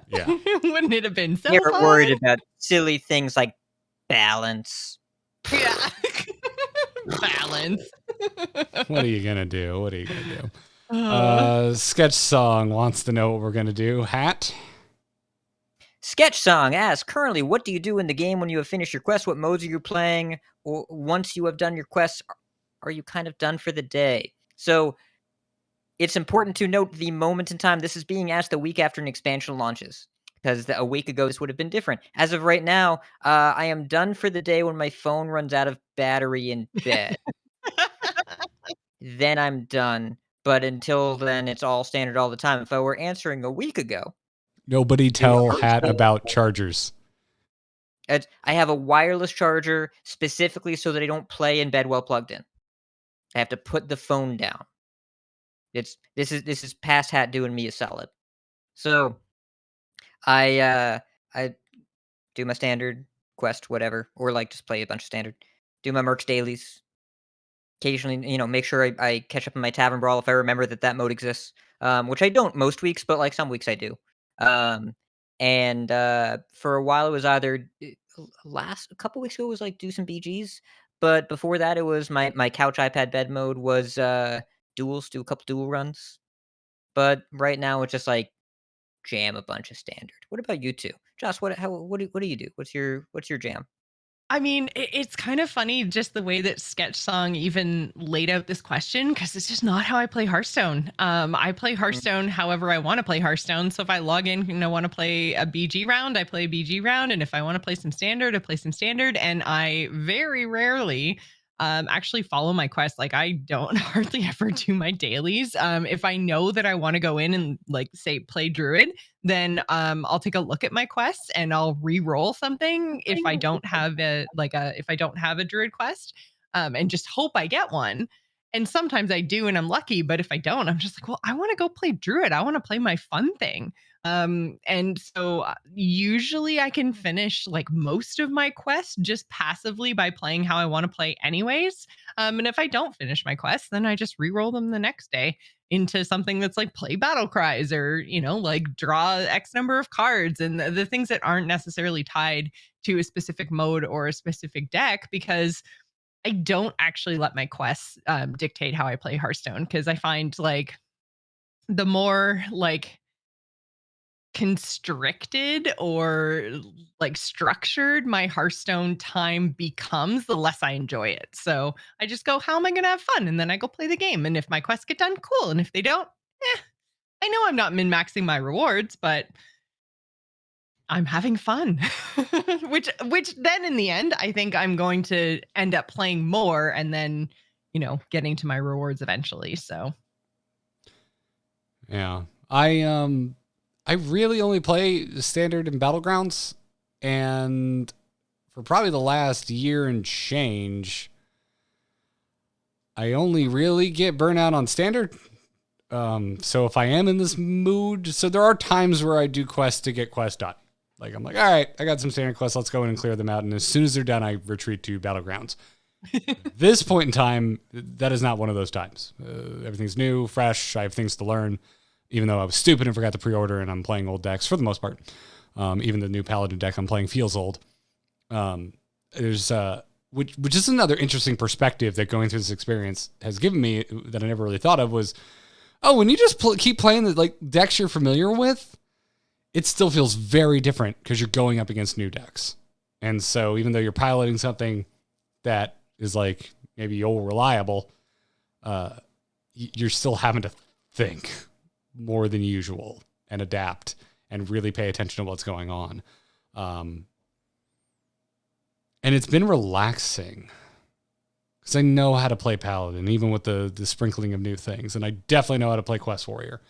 And that's what I've been playing this week. And it has probably been the most relaxing launch I have ever experienced because I know my deck and I just need to worry about learning theirs. that is a very relaxing way to play. Yeah. Yeah, I don't know, guys. I might just stop buying Hearthstone cards. This is really nice. That's exactly what Team 5 wants to hear. I'm sure that's what they They want to hear that Garrett's experience as a longtime entrenched player is not dictated by how much money he spends, because the in-game economy is so rewarding that he doesn't even want to spend it and is still having a good time. That's what Team 5 wants to hear. At least the design department business doesn't listen to our show. Whatever. They don't talk to people. I'm fairly convinced they're robots that make cold and calculated decisions. But there's one last weird thing that did happen. I don't spend money on Battleground stuff because I think it's all too expensive. But because I forgot to spend money on stuff I usually spend money on, I really want that board. I really want that Battlegrounds board. Oh, really? Yeah. Interesting. I want to support more boards being made, even if I don't think that board is all like, it's whatever. It's fine. I think the idea. Yeah, I was like, who's buying this? Like, I mean, I like my cosmetics that I can show off. Jeez, Joss, why don't you just drag me out in the street? Who's buying? What idiot in Florida would spend money on this thing? No, I don't know. I haven't seen a lot of people talking about it. And, like we've talked about them doing board cosmetics in the past, but it was a little bit too expensive for my taste. I'm not sure we've mentioned it. So. I'm not sure we've mentioned board cosmetics in 7 years. I think we talked about it the first year of Hearthstone, and then they never did anything with it. Well, I mean, we've talked about all different kinds of cosmetics, and I know we've talked about board cosmetics in the past. Anyways, It doesn't matter. Point is that it ended up being priced a little bit too high for me, so I didn't get it. And I was just kind of like, I wonder who's doing this, because like I said, I like to show off. I like to flex a little, so. Yeah. I didn't buy it. I had to save my money for skins that made my Hearthstone heroes into giant robots. So, had to be frugal. I don't understand wanting to flex at all. I don't have giant holes in my ears, and I definitely don't locate my car in a grocery store parking lot by just looking for the Dayglow blue. So yeah, I don't know where you're coming from, Joss. As I navigate to the store and buy this board. So yeah, thanks for your questions, everybody. There's some good ones this week, even if we kind of answered yours already, Rabble. Keep them coming. tacpodcast@gmail.com. And if you're a patron, skip the inbox entirely. Message us right there in the patron Discord. And speaking of which, thank you so much, patrons.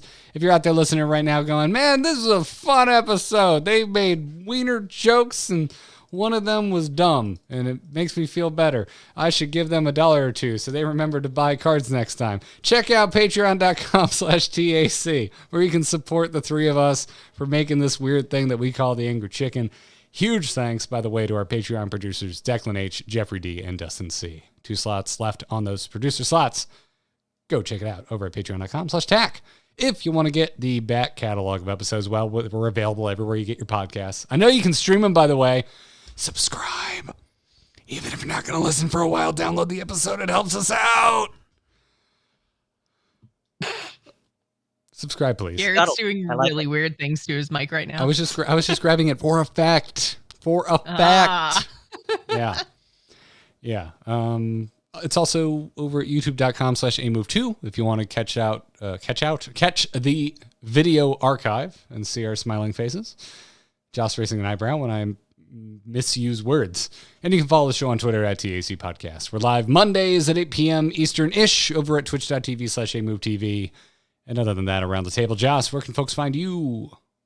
You can find me on Twitter and Twitch. I'm at Joss Plays, and I'm wearing my Extra Life shirt tonight to remind myself to say this Friday on twitch.tv/Joss Plays is our last stream of the year. So if you guys haven't had a chance yet and you want to donate to the Children's Miracle Network of Hospitals, our team is still raising money until December 31st. So if you want to join us on Friday, we're going to be playing some Sea of Thieves and doing some fun holiday stuff. So do come and check that out again, twitch.tv/Joss Plays. And if you'd like to donate, it's bit.ly/TGI Extra Life 2021. We still have some team members that have not hit their own personal goals. So as much as I would love donations, do feel free to donate to the other team members that are still a little bit below where they'd like to be. So yeah, that's it. It's such a good cause. One couldn't be aggressive about it, but I'm going to be. Hadn't I already donated? What are you waiting for? Do it.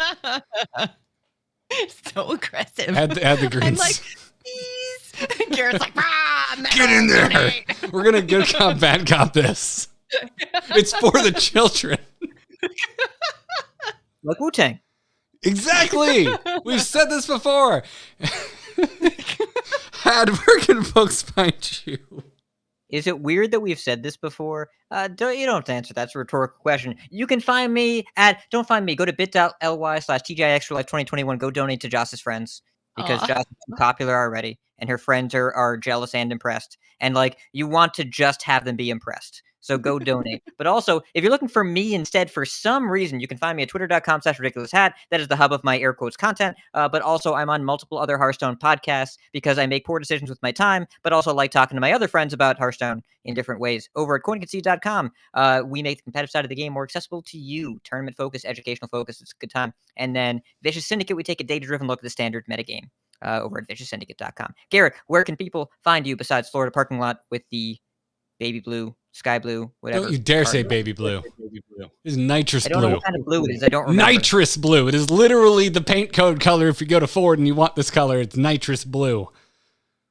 Why would I do that or have any of that information? I don't know. But how dare you call it baby blue? How dare you? How dare you? I just knew it was blue. I tuned out. Anyways, I'm Garrett Art on Twitter. You can find me on there tweeting about all sorts of nonsense. I recently got a Xbox Series X that I'm very excited about and I'm tweeting about. And you also might find me tweeting about Final Fantasy XIV, which I am currently playing through for the first time, and I am documenting that entire experience. Well, not the entire experience, but I'm taking you through my experience and giving you my opinions on this game that has taken me away from more than a decade and a half of World of Warcraft over at youtube.com/amovetv. New uploads every single Wednesday morning. And we're currently talking about a podcast and a second upload a week. But at the moment, one upload a week, every Wednesday morning. It's about Final Fantasy XIV. It's getting a rename tomorrow. I guess I can tell you. So it started as Nexus Gaming News. It's not a news show anymore because it's mostly just about Final Fantasy XIV. We started calling it the Nexus Grind. We decided we didn't like that name, so we're rebranding it to Grinding Gear. Just going to be called Grinding Gear. Is the next episode going to be shorter than your queue time? In the morning? No. In the at night, everything is shorter than that queue time. Everything. The Lord of the Rings Extended Edition is probably about the same. That's a very good point. Yes. Yes, it is. So youtube.com/AMoveTV. Got 5 weeks of Final Fantasy XIV documentation. You can watch me go from being like, I'll never play this game, to being totally obsessed. Check it out. It's going to wrap it up for this episode of The Angry Chicken. Until next time, job's done. Job's done. Job's done. Aw, yeah. That episode went places. Repeatedly.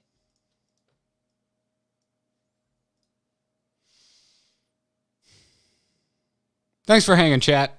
You've been good. The E on my keyboard isn't working. It's really annoying. On your keyboard? On your keyboard? Yeah. And just like, I don't know. I don't think that I'm that hard on my keyboards, but the E Also or the E. R. Yeah. Why E? or R dies like It is within the the most first 6 veteran months of thing any about it. keyboard. It's Wait. not even WASDs. I Did go you- through like one keyboard every 6 months. I have never had anything on a keyboard die. What?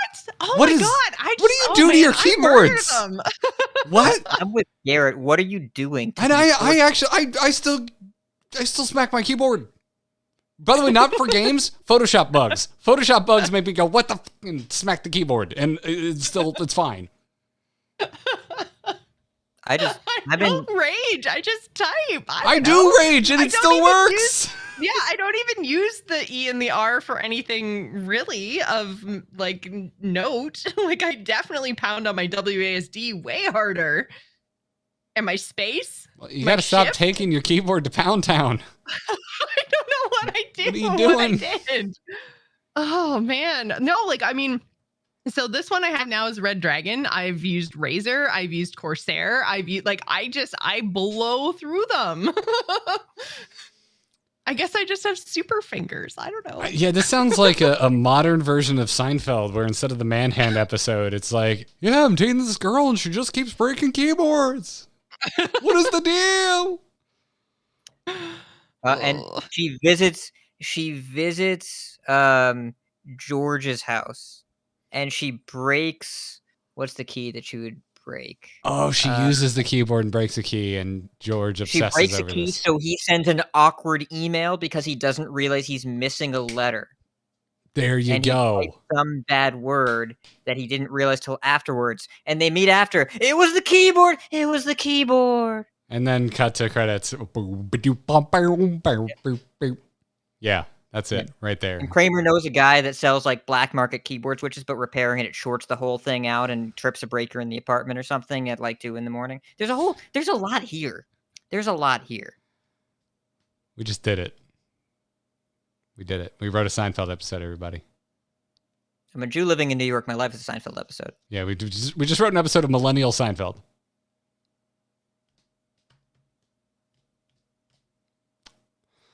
I'm currently in the season of Curb where they're doing the Seinfeld reunion. So it's a little in my mind right now. Little in my mind. So anyways, chat, we're going to bring this down so we can get this episode posted. Thank you so much for hanging out. Hope you enjoyed this hour and a half of manic shouting that we call the Angry Chicken. Which title did we want? Boy. I still really just like AlterTAC Valley. I'm still pretty into that. I really don't want it to be I Do Love Sucking. I cannot But Garrett, you express do. how much I don't want it to be I Love Sucking. This one's probably better for the SEO. Hat, do you For have the kind of SEO that we want. Hat, do you have the on your I'm hearing myself again. On your soundboard, do you have the Suck It song from The Office? That'd be great if you could just play the Suck It song from The Office. I think I'd know if I did. Cool. don't think I do. Because, All right. yeah, that would. Well, Yeah. I think I do have the wrong song from Scrubs, or at least I did at one point, too. I don't remember the wrong song from Scrubs, and I've watched Scrubs. Wrong, Oh, that one. wrong, Wrong. You're Wrong. You're wrong. You're wrong. Yeah, I do have that one. Barbie, are you a you- real doctor, or are you a doctor like Dr. Pepper is a doctor? Don't remember that quote, but I remember finding it was funny. I think my funniest one is is it like episode 1 where JD comes back and he's not sure how much Tylenol to give an elderly patient. He's like, it's Tylenol. Have her open her mouth, take a handful, throw it, whatever sticks. That's the right dosage. That one still makes me laugh. Yeah. One of my favorite episodes is the Jiggly Ball one. It just has a lot of good moments. Ooh, yeah. Well, I'm going to start watching Scrubs again after I'm done with my current rewatch of 30 Rock. There are worse things to do than either of those. I always Oh, need man. I say, like a 23-minute show for lunch. Always need one of those just on the grinder. it's in I'm real watching life. Bob's Burgers.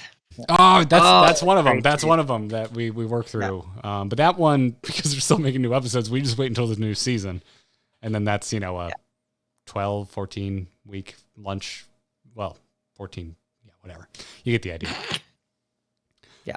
It's the in real life, to people that have no idea what I'm referencing, I will say it's never too late for now, like as a real sentence. What's on your mind, Grapes Hat? That is also from that show, isn't it? Yes. And also, let's not forget, oh, what a week. Lemon, it's Wednesday. Mm. Or it's that's later, Pete. Maybe we'll be dead by then. Wouldn't that be great? We frequently sing Werewolf Bar Mitzvah in this house. As is tradition. Yes, as it is. So until next time, good God, Lemon. Bye now.